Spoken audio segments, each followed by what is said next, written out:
All right, so we're here with Jason Thomas, and he's got a beehive oven that we're going to talk about here, and we're at the Farmers, what's it called?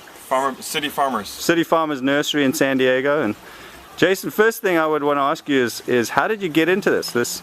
I see your cap there says live simply. That's one of the basic principles of going green. And how did you get attracted to this way of living?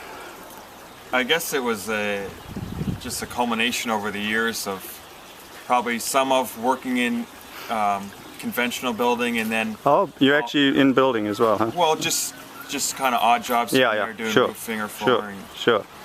And then when I was traveling, I would meet people who were into natural building, or I'd seen it here and there. Yeah. In Australia, I lived at a place where they were building a rammed earth house. Oh yeah. So I got to see the process. Yeah. And once you've kind of been part of it, then you're hooked, huh? Really? Yeah. It's true. It's fun. And so I was in Central California building a cattle fence where I met someone who had been working with cob in Northern California. Yeah. And that's basically what we got here, right? Is cob. Right. This is the cob oven. Yeah. And the classic beehive structure. Mm-hmm. Wow. Could you tell real quick what the process is there? How does that?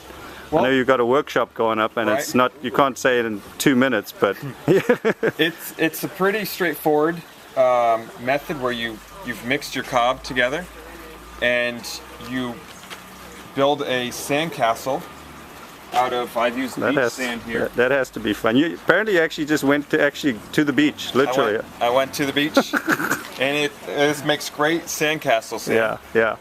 And so then I built the dome. Right, just wet sand, right? Wet sand on top of the hearth. Yeah, anybody could do that. And you cob over it. Yeah, okay.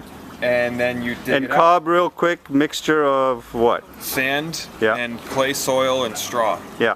And you just literally make little patty cakes, right? And slab it together. You just mix it together with your foot, and then while it's still wet, you just put it on in handfuls. Yeah.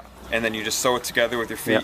Yeah. Any horse manure or anything like that as a binding agent? I haven't used any. Yeah. Okay. Because we use that in a natural plaster for use that to scrape the coals out into. So what are the holes for? Just does it help with the air circulation? To help dry it out. And, okay. And also, we use it's called a cobber's thumb, and it's just basically a stick.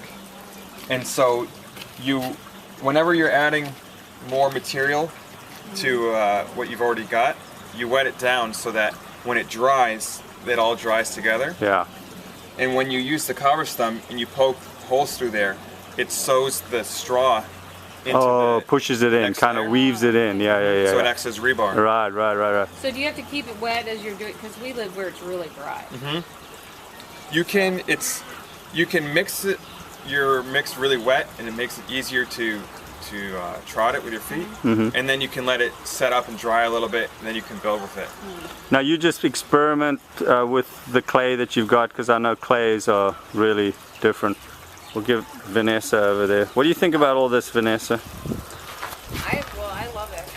But we've absolutely have been trying so many different mixes and seeing what we liked about one, and seeing, some of the soils that you can get around here actually have enough clay, sand, and soil already. In them, yeah. We've been able to actually skip some steps. You're right. And have that luxury. Exactly. But exactly. I mean, you can see even on this one that this one that we put on was more clay. But we did that for a reason though too, because it makes it easier to work with, and we had already had the sandier one that's a little bit lighter in color that you can see already down. And that just, it makes it much easier for getting it to stick exactly where you want it. The problem with when it's clayer, it cracks and it shrinks a little bit. Right. But we're gonna plaster over it, and it's gonna hold. It's like cement. Good for the base layer, because then it gives the plaster something to key into. Right. So your general mix, because what we discovered with natural plastering is the clays are so different. What would be, if you're working with straight clay, what would be a starting point for people to look at as a proportion of clay to sand to straw? Right. If you're having a really high, like 80% of your soil is clay, Yeah.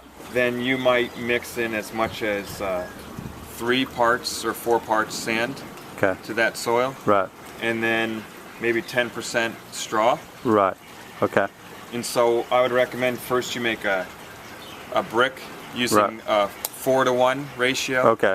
Then 3-to-1. So 4-to-1 being the clay, 1 clay to 4 of your soil, where Right. you're figuring it's just pretty much doesn't have much clay in it at all, mostly sand.